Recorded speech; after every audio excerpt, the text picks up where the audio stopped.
Très belle année 2026 et quoi de mieux que ce début d'année pour vous présenter mes résolutions de ce que j'ai envie de construire cette année, de mes envies, etc. etc. Sans être protocolaire et militaire parce que je sais que pour certaines personnes ça peut être un peu anxiogène ce genre de vidéos et de contenu. Mais voilà, pour ma part, j'ai quand même un profil très scolaire et j'ai besoin quand même d'avoir une certaine structure parce que sinon c'est pas par flemme, mais sinon j'ai tendance à ne rien faire parce que justement je suis un peu éparpillée et que j'ai plein d'idées à la seconde, mais toujours une peur constante d'entreprendre les choses. J'avais envie de matérialiser tout ça en une espèce de jeu pour justement moins se mettre la pression parce que mon leitmotiv de 2026 c'est vraiment no stress et du kiff et de l'amusement au travail, essayer de mêler les deux et de se donner aussi des temps de pause pour nourrir la créativité. Parce que, avant toute chose, je me présente, je m'appelle Lénaïg et mon nom d'artiste c'est Ganel. Je suis graphiste illustratrice. J'avais déjà publié une vidéo sur cette chaîne il y a quelques mois pour faire un vlog d'été et j'avais entre-temps filmé plein d'images de mes marchés, de vlogs à Paris et tout ça, mais le contexte des fêtes de fin d'année ainsi que les marchés et mon travail à mi-temps ont fait que je n'ai pas trouvé le temps de faire le montage. Et ce n'est pas grave, on est aussi indulgent en 2026 envers soi-même. Donc voilà, je vous présente du coup sous quelle forme je veux représenter toutes ces ambitions pour 2026. J'ai choisi comme format le bingo. Donc je sais pas si tout le monde connaît ce principe-là. C'est une sorte de loto. Et j'ai vu que ça venait des États-Unis à la base. Depuis quelques années, on voit apparaître ce bingo-là, mais souvent sous forme d'objectifs, dans le sens où il y a plusieurs cases. Donc je vous montre une petite image ici à quoi ça ressemble, même si je pense que vous voyez à peu près tous à quoi ça ressemble. On peut mettre des objectifs dans une grille de cases dans lequel on note des objectifs, des envies ou des expériences à vivre. Et donc chaque case correspond à des objectifs qu'on aimerait réaliser. Ce que j'aime bien avec ce format-là, c'est que justement l'intérêt du bingo, comme quand on joue à un loto par exemple, toutes les cases n'ont pas pour objectif de toutes se remplir. C'est surtout des envies et c'est surtout pour avoir un fil rouge et une ligne directrice, je n'arrive pas à parler, sur cette année 2026. Et là, c'est vraiment l'objectif. Donc voilà. Donc voici l'illustration que j'ai publiée déjà sur Instagram. Donc voilà, j'ai voulu représenter le bingo en illustrant, je sais pas si vous voyez, c'est les meubles avec des petites cases qu'on voit un peu partout sur les réseaux en ce moment, sur Pinterest et sur Instagram, où on voit des gens mettre des petites babioles, genre des Sony Angels, des mini-boîtes, des petites choses trouvées dans des boutiques d'antiquités, dans des antiquaires, pardon. C'est le genre d'objet aussi qui était, je crois, utilisé aussi pour ranger les caractères typographiques dans les imprimeries à l'époque, avant qu'il y ait le numérique. Donc voilà, je pense qu'il y avait plusieurs utilités. Je ne sais pas si c'était son utilisation initiale, mais en tout cas, voilà, on en voit un peu partout et moi, j'adore ça. C'est totalement dans la vibe un peu Crafty Girls, Trinkets, Babioles, Sony Angels, blablabla, toute cette vibe dans laquelle je suis complètement rentrée et j'ai plongé. Donc voilà, en gros, chaque petite babiole correspond à des objectifs et voilà, des objectifs et des envies. Donc voilà, on va les décrypter ensemble et c'est là que j'aurais besoin de vous parce qu'il y a pas mal de recommandations, d'objectifs autour de la culture, que ce soit des films ou des livres. J'aimerais avoir votre avis, donc n'hésitez pas à commenter et à me donner vos recommandations parce qu'il faut savoir également que je suis vraiment la folle aux défis culturels en règle générale. Ça fait quelques années que je fais ça, donc j'avais réussi il y a, je crois que c'était après le Covid, à me lire 100 livres en un an. Mais c'est à vrai dire le seul défi que j'ai réussi à faire, parce qu'après j'ai toujours des objectifs beaucoup trop hauts, et c'est exactement pour ça que je me fais un bingo cette année, c'est-à-dire qu'il n'y a pas besoin de finir tous les objectifs. Commençons dès maintenant. On va y aller par ordre croissant. Donc le premier, c'est lire 15 livres. Donc voilà, en ce moment, je suis en train de lire Ça s'appelle Connemara de Nicolas Mathieu. C'est mon frère qui me l'a prêté. Donc c'est chouette. J'ai mis un peu de temps à rentrer dedans, mais maintenant je suis dedans. Donc voilà, ça c'est un roman. Et je crois qu'ils l'ont adapté en film. Mais en tout cas, voilà, n'hésitez pas à me donner vos recommandations. J'aime un peu tout, que ce soit roman, livre un peu plus didactique. Voilà, tout ce qui est roman, ouais, dark romance, je crois qu'on dit comme ça, et science-fiction, je lis un peu moins. Mais après, je suis ouverte à tout. Et limite, ce serait intéressant de lire un peu un livre par catégorie. Par exemple, un livre, un essai, un roman, et tout. Enfin bref, c'est encore un autre défi dans un défi. Donc, la fille qui ne sait pas s'arrêter dans les défis. Ensuite, dans la deuxième petite cage, j'ai mis regarder 30 films. Donc voilà, on va se calmer cette année, on va s'en donner que 30. Voilà, là j'en ai déjà vu 3. Ensuite, j'ai mis poster une illustration par mois. Donc j'aimerais une illustration un peu pour le kiff, sans objectif, qui n'appartient pas du tout à une mission. Et aussi dans l'objectif d'avoir un stock d'illustrations pour que, par exemple, arriver à la période d'été et à la période des fêtes, que je sois pas en mode faut tout que je refasse. Genre, faut que je produise et que je mise tout sur Linktober pour faire toutes mes illustrations de marché de Noël. Ensuite, j'ai mis réaliser une gamme complète de papeterie. Donc, ce que je veux dire par là, c'est que j'aimerais bien, par exemple, réaliser tout un pack, mais où je pourrais, par exemple, vendre les objets individuellement, mais que ça fasse quand même un pack avec une DA assez cohérente.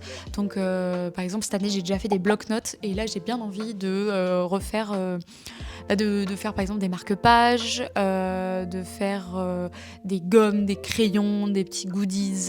J'ai pas encore réfléchi à tout ça, mais comme j'adore tout l'univers de la papeterie, j'ai bien envie de me lancer et d'en faire une avec mon style. Ensuite, j'ai mis atteindre 5000 abonnés sur Instagram, parce qu'il faut savoir que cette année, je quitte mon travail à mi-temps. Donc je prends un peu le risque, je fais un saut dans le vide et je me lance à 100% dans le freelance. Parce que j'ai bien vu que plein d'opportunités professionnelles étaient un peu passées à la trappe à cause, entre guillemets, de ce travail à mi-temps qui me plaît beaucoup. Mais voilà, dans la vie, il faut faire des choix, et j'ai décidé de faire moins mais faire mieux cette année. Donc voilà. Et pourquoi je fais le lien avec le fait d'avoir des abonnés sur Instagram, c'est que j'aurai plus de temps à me consacrer à la communication, à aussi me former sur le travail des réseaux, le montage et tout ça. Parce que je sais très bien que les abonnés n'apportent pas forcément du travail et du bonheur et de la reconnaissance, mais c'est aussi une manière pour moi de multiplier les chances d'avoir des clients et voilà, de pouvoir atteindre d'autres objectifs de vie dans le milieu de l'illustration. Voilà, ça étend la communauté, on va dire. Ensuite, j'ai mis faire un mois sans alcool. Donc je suis actuellement en train de le faire. Je fais le Dry January. Voilà, on va vite passer là-dessus, c'est juste pas boire d'alcool.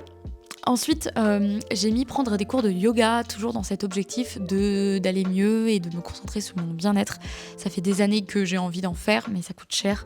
Mais au moins, si ce n'est, peut-être que j'en prendrai que 5 dans l'année, des cours de yoga, mais au moins trouver un petit temps pour soi, des temps qui me permettent de respirer, de me concentrer que sur mon corps et pas que sur ma tête. Voilà. Ensuite, j'ai mis avoir une routine sportive 2 fois par semaine. Je crois que l'année dernière, je m'étais dit 2 à 3 fois. Donc là, on va se limiter à 2 fois par semaine. Ce qui est pour moi assez réalisable parce que je suis déjà un peu dans ce rythme-là. Donc pareil, je me mets pas la pression. Ça peut être aller une fois à la salle de sport et ensuite aller marcher à côté de chez soi, faire le tour du pâté de maison. Voilà, c'est déjà une bonne routine sportive. Ensuite, j'ai mis visiter 3 nouvelles villes. On se donne souvent des objectifs de grands voyages, mais je trouve qu'il y a pas mal de choses des fois à aller voir en France et dans sa région. Voilà, donc j'habite à Angers, et je pense qu'il y a des villes à voir à côté, ou même dans la France tout simplement.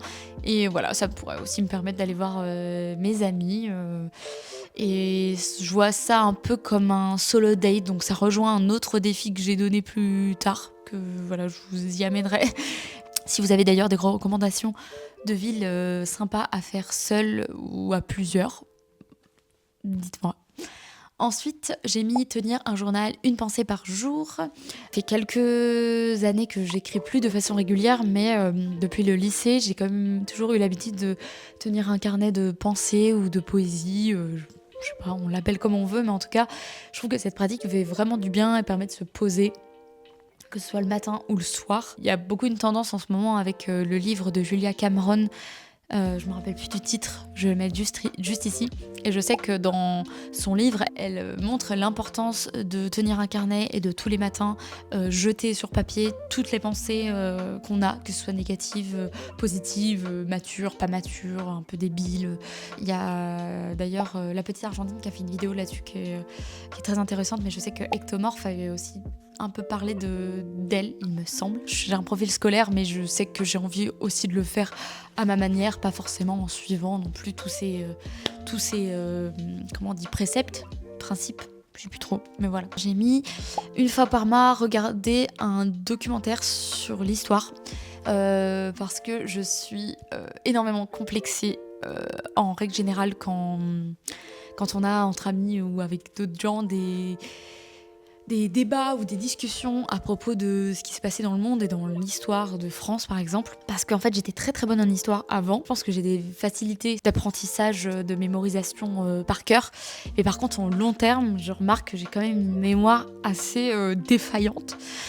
Enfin, c'est un peu triste de dire ça à mon âge, mais je trouve que c'est intéressant et c'est bien de toujours être, même quand on grandit, d'être en apprentissage. Et je sais qu'il y a sur internet plein de vidéos sur Arte ou je l'imagine sur YouTube, des vidéos simples sur l'histoire. Donc voilà, pareil, si vous avez des recommandations de vidéos ou de documentaires sur l'histoire, ça peut être de la préhistoire jusqu'à à ces dernières années, il n'y a pas de problème, je suis ouverte à tout. Ensuite, j'ai comme objectif toutes les semaines faire une page de journaling parce que j'adore, hein. Je suis aussi complètement rentrée dans la vibe journaling comme beaucoup de personnes sur les réseaux sociaux. Une grande fan du travail de Martina Calvi. Je suis que des filles qui font du journaling sur TikTok et tout ça. Et ça m'inspire beaucoup, par exemple, dans mon travail de l'illustration et du graphisme.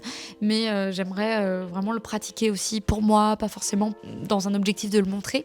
Et aussi dans cet objectif de se poser, coller des souvenirs, des mots, des pensées, des photos aussi, parce que je sais que j'ai trop de mal à juste regarder mes photos qu'il y a sur mon portable, par exemple.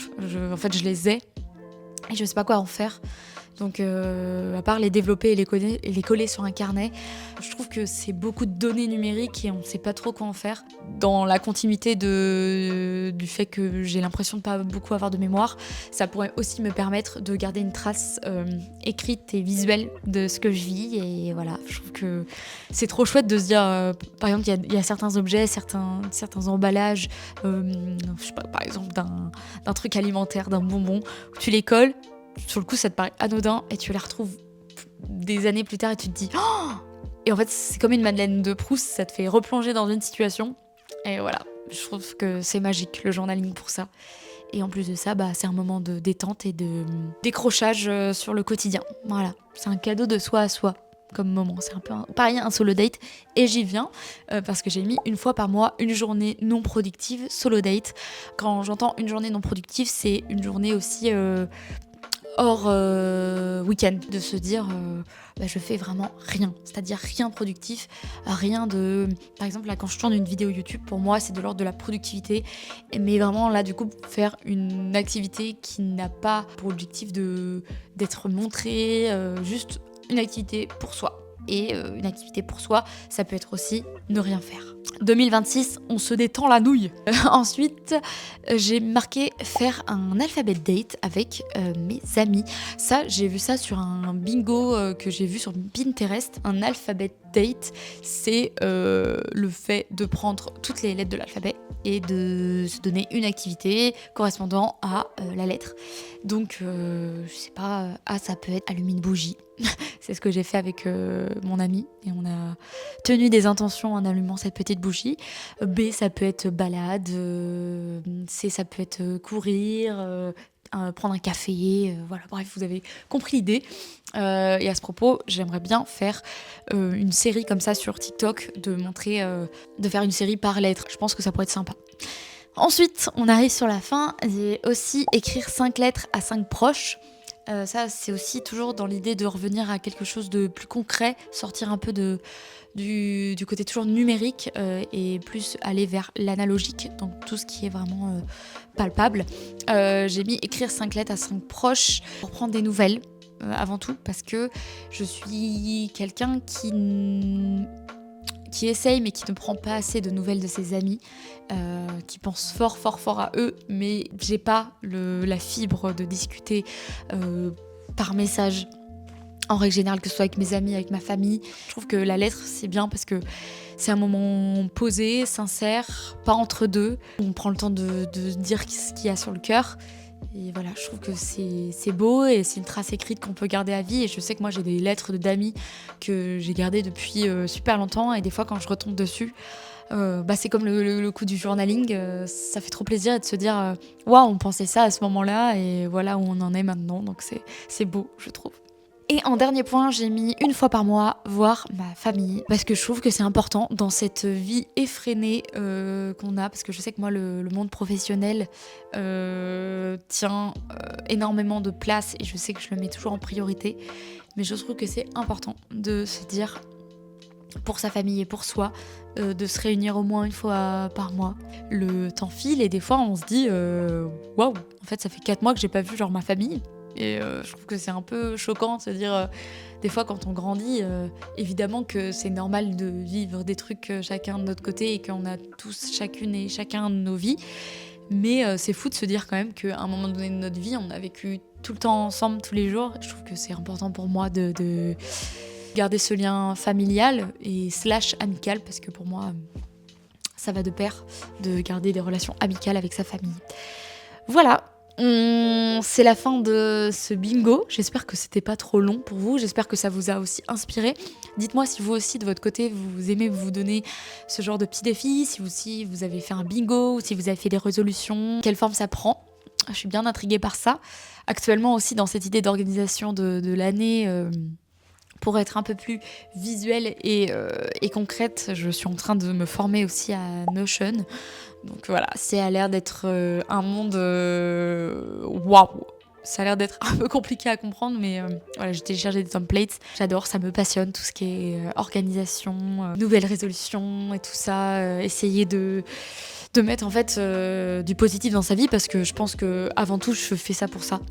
Donc voilà, je vous laisse sur ces mots doux. Et je vous souhaite encore une fois une belle année 2026. J'espère que votre année sera florissante, belle, sereine avant tout. Et ici sur cette chaîne, j'ai pas mis ça dans mon bingo parce que je laisse le temps au temps et je laisse ma chaîne YouTube se faire à son propre rythme, sans pression. Mais voilà, j'ai envie de faire plein de choses sur les réseaux sociaux et surtout sur cette chaîne YouTube. J'ai plein d'idées. Je vous dis à très bientôt. Et voilà, n'hésitez pas à me dire si ça vous a plu et à me suivre sur Instagram ou sur TikTok, voilà, pour me soutenir. Je vous fais des gros bisous et je vous dis à bientôt.